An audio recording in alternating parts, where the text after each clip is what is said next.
இந்த வீடியோவை பார்க்க வந்த எல்லா நேயர்களுக்கும் என்னுடைய வாழ்த்துக்களை தெரிவிச்சுக்கிறேன்.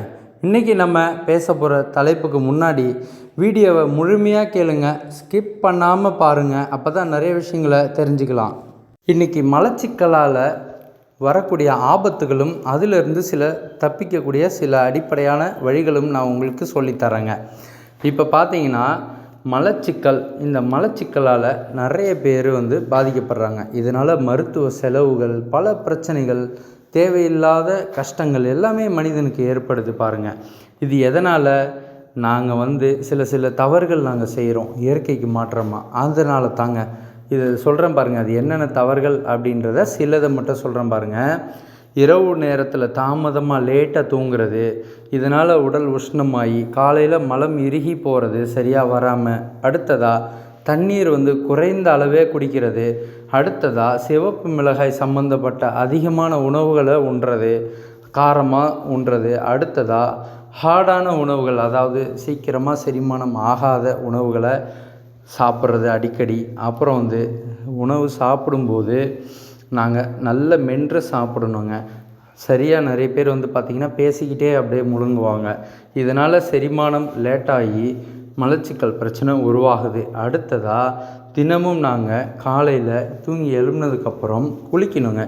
அப்போ தான் உடல் குளிர்ச்சியாகி மலம் லேசாக வருங்க, அதாவது இலகுவாக வரும். இப்போ அடுத்ததாக பார்த்திங்கன்னா தினமும் எங்களுக்கு சோம்பேறித்தனம் ஏற்படும். இந்த மலச்சிக்கல் வரக்கூடியதுனால எங்களுக்கு வரக்கூடிய பிரச்சனைகளில் அடிப்படையாக பார்த்திங்கன்னா ஒரு சுறுசுறுப்பின்மை இல்லாமல் சோம்பேறித்தனம், அடுத்ததாக மூட்டு வலி, இடுப்பு வலி, கை கால் வலி, இப்படிப்பட்ட பிரச்சனைகள் ஏற்படும். அடுத்ததாக பார்த்திங்கன்னா வாயிலிருந்து வரக்கூடிய துர்நாற்றங்கள், அதாவது மலத்து வாரம் வழியாக காற்று பிரியக்கூடியது, இதில் கெட்ட நாற்றம். அடுத்ததாக கணவன் மனைவி அந்த மலச்சிக்கல் உள்ளவங்க தாம்பத்திய உறவு கொள்ளும்போது அப்போ பிறக்கக்கூடிய அந்த குழந்தை சில பாதிப்புகள் ஏற்படுது அப்படின்னு சொல்லி மருத்துவர்கள் சொல்கிறாங்க. இப்போ இவ்வாறான ஒரு டேஞ்சரஸான காரியங்கள்லாம் இருக்குதுங்க. அப்போ இதிலிருந்து நாங்கள் எங்களை பாதுகாத்துக்கணுங்க. அப்போ இந்த நோய் வகைகள் அடிப்படையாக உருவாகிறதுக்கு நாம் தான் வழிவகுக்கிறோம். அப்போ இந்த மலச்சிக்கல் பிரச்சனை இவ்வளோ பிரச்சனையை உண்டாக்குதா அப்படின்னு நீங்கள் கேட்கலாம். ஆமாங்க. ஏன் அப்படின்னு சொன்னால் நாங்கள் எங்களுடைய வீட்டு உணவு வகைகளில் நாங்கள் சில முக்கியமான காய்கறிகளை அதிகமாக சேர்த்துக்கிறதில்ல. செலவு குறைவு தான், ஆனால் நாங்கள் அதில் கவனம் செலுத்துறதில்ல.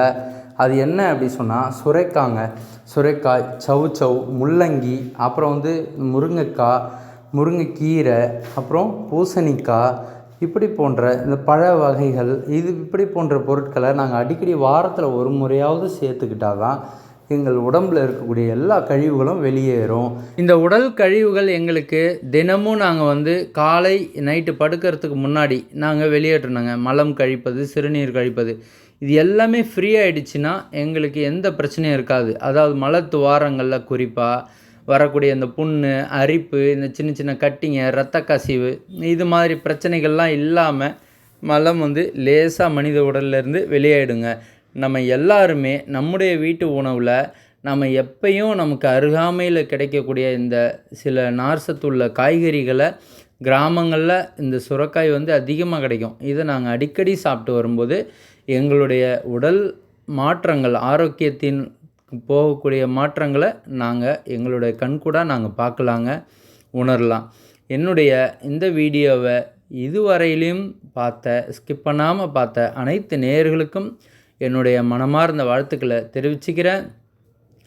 இதுக்கு பிறகு இந்த வீடியோவை முழுமையாக பார்த்ததுக்கப்புறம் அப்படியே சப்ஸ்கிரைப் பண்ணிவிட்டு லைக் பண்ணிக்கோங்க.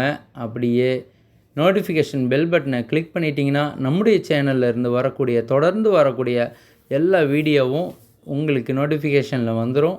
நீங்கள் அப்படியே உங்களுக்கு தெரிஞ்சவங்க எல்லாருக்கும் ஷேர் பண்ணுங்கள்.